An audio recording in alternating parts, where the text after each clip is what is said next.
सादर नमस्कार, सादर जय जिनेंद्र।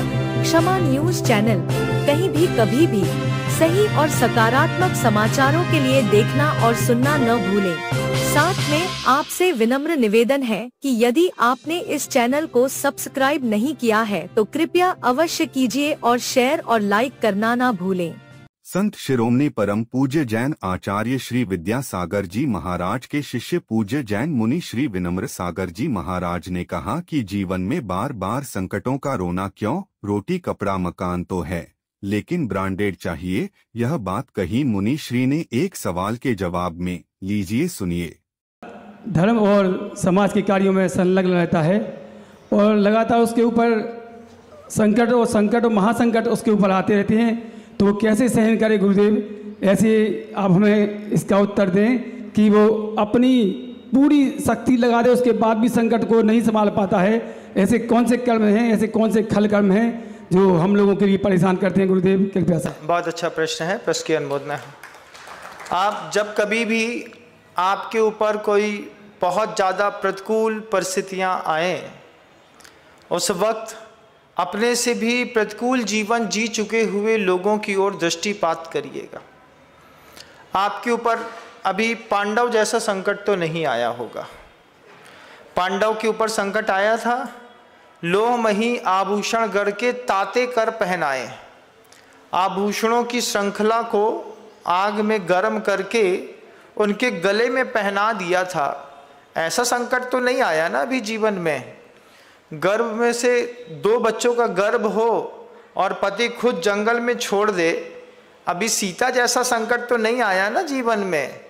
द्रौपदी का पुत्र मर गया, उसके बाद भी द्रौपदी कह रही है कि जितना दर्द मैंने सहा इतना उसको मैं सहने नहीं दूंगी। ऐसा संकट तो नहीं आया ना जीवन में अभी। अभी क्या आ रहा है?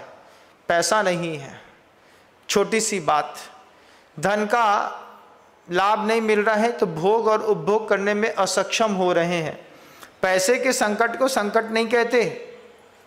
सम्यक दर्शन संकट में पड़ जाए, आचार्य उसको संकट कहते हैं कि सम्यक दर्शन संकट में पड़ गया। इसके बाद देवशास्त्र गुरु के प्रति आस्था संकट में पड़ जाए, तब समझना कि संकट घना है। अभी तो छोटी सी बात का रोना है। आप देखो, संकट तो एकलव्य के पास आया था ना, अंगूठा काट करके मिट्टी की मूर्ति से सीखा और द्रोणाचार्य को अंगूठा काट करके देना पड़ा। आरुणि के ऊपर आया था, प्रहलाद के ऊपर आया था, अहिल्या के ऊपर आया था। हमारे आपके ऊपर कौन सा संकट आ गया? अभी ऐसा कोई संकट जीवन में आया नहीं। तुम्हारे सामने तुम्हारी पत्नी को कोई खींच नहीं रहा है। रावण के सामने तो उसकी पत्नी के ऊपर संकट आया था, शांत बैठा रहा, ध्यानस्थ, मैं जो हूँ तो हूँ, मुझे करना है तो करना है। किस बात का संकट है? थोड़े बहुत अंतराय कर्म के जो उदय जीवन में आ रहे हैं, स्वयं कृतम कर्म यदात्मना पुरा, पूर्व भाव में कुछ ऐसा तुमने किया है, अभी वो फल रहा है। अब पूर्व भाव की स्मृति होती तो चुप रहते। देखिए आप, 6 घड़ी तक बैल के मुंह में बंधन बंधा रहा, 6 महीने तक आहार नहीं मिला। फल कितना फलित होता है? 6 घड़ी का 6 महीने में चला गया।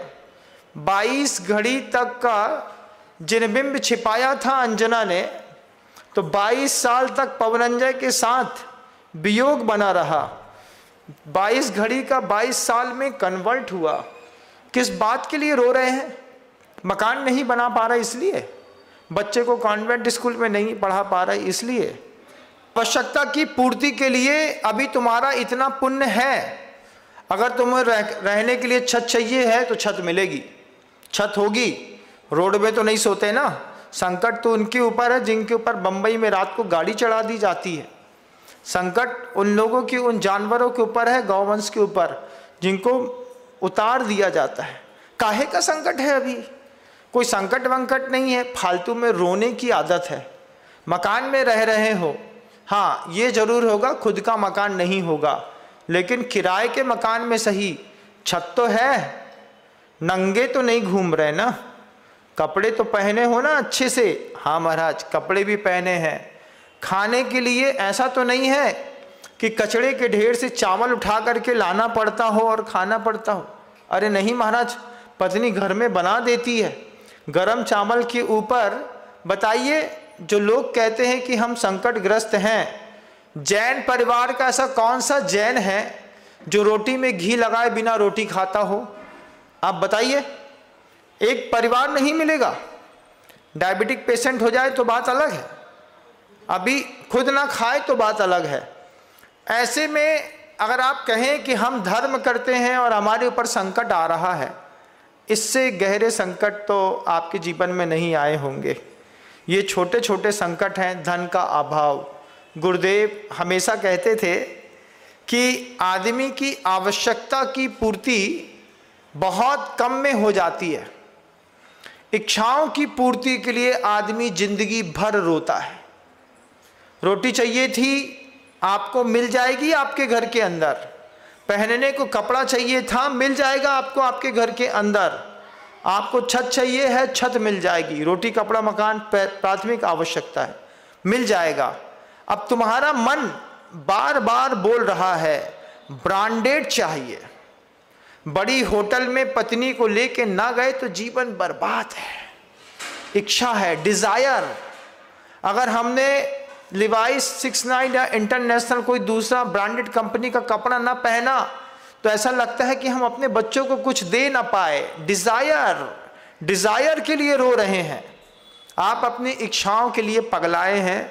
आवश्यकताओं की पूर्ति तो बहुत थोड़े में हो जाती है। एक पाव आटा में पति पत्नी दोनों का पेट भर जाता है। एक पाव से ज़्यादा आटा ना खा पाओगे एक दिन के अंदर। कितना लगता है? 10 रुपए का आटा खा गए, इतने में दिन निकल गया। लगे हैं सुबह से शाम तक रोना, मेरी ज़िंदगी में कुछ नहीं है, मैं बर्बाद हो गया, ऐसा हो गया, वैसा हो गया, अब हमारा क्या होगा, अब हमारे बच्चों का भविष्य क्या होगा। ये सब फालतू की बातें हैं। अब धर्मात्मा आदमी के ऊपर संकट आता है। ये जो आपने प्रश्न किया, सही बात है। क्या वैश्या की अग्नि परीक्षा होती है? सील की परीक्षा किसकी होगी? जिसके पास सील होगा। आप धर्मात्मा हैं तो आपकी थोड़ी सी परीक्षा लेकर के टेस्ट तो कर लें कि धर्मात्मा ऊसई के तो नहीं है कि जरा सी बात में सीधे हथियार उठा लेंगे। हाँ भैया, हमसे ना हो पाएगा। जब आपकी थोड़ी सी परीक्षा में टेस्ट में फेल हो जाते हैं। हम विद्यालय में जब पढ़ते थे तो जुलाई में स्कूल खुलता था, जुलाई से ही मंथली टेस्ट होते थे। तो हर माह के टेस्ट में पिछले माह से कठिन कठिन और कठिन, फिर और कठिन, फिर और कठिन सिलेबस चेंज करते चले जाते थे। हम सोचते थे अरे जैसा प्रश्न इस महीने आया है ऐसी प्रश्न अगले महीने आ जाएगा। और ये भी सोचता था कि पिछले महीने जो पढ़ाया था तो पिछले महीने पूछ लिया, इस महीने जो पढ़ाया वो इस महीने पूछेंगे, तो दूसरे महीने में भी पिछले महीने का पूछ लिया। अब जब दूसरे महीने में पिछले महीने का पूछ लिया तो अपन तो गधा पचीसी के नायक मुखिया, आगे आगे पाठ, पीछे पीछे सपाट। तो बस एक बार 10 नंबर, दूसरी बार 2 नंबर, फिर तीसरी बार 8 नंबर, चौथी बार 1.5 नंबर। तो बहुत देर में समझ में आई ये बात, क्या कि सीक्वेंस में हर माह टेस्ट के लिए कंपटीशन मंथली टेस्ट में टफ करते चले जाते हैं।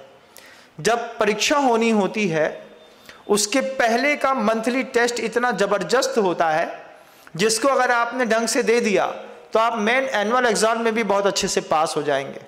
कब समझ में आया? जब विद्यालय छोड़ दिया। जब विद्यालय में थे तब कुछ अलग समझ में आती थी। ये सब हमारी सोच का भ्रम है कि हम बहुत प्रतिकूलताओं में हैं। आपके ऊपर अभी न सीता, न द्रौपदी, न अंजना, न सोमा सती के जैसी अभी कोई विपत्तियां नहीं आई। आप जो चाहते हैं आप उसके लिए पगला रहे हैं। आवश्यकताओं की पूर्ति तो बहुत कम में हो जाती है। बच्चे को अच्छे विद्यालय में पढ़ाया जा सकता है।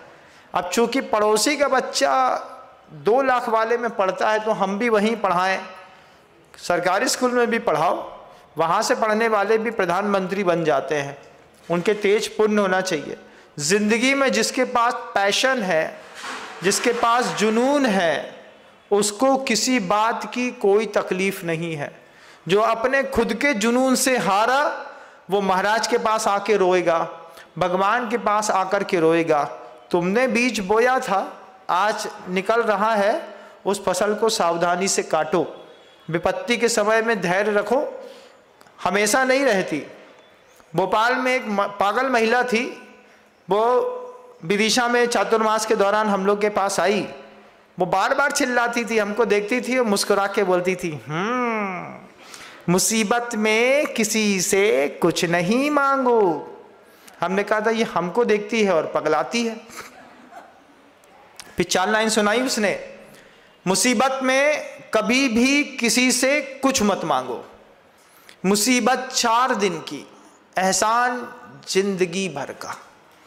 जब वो बार बार इसको बोलती थी तो मुझे लगता था वास्तव में कितनी गहरी बात बोलती है। मुसीबत में कभी भी किसी से कुछ मत मांगो, मुसीबत 4 दिन की, एहसान जिंदगी भर का।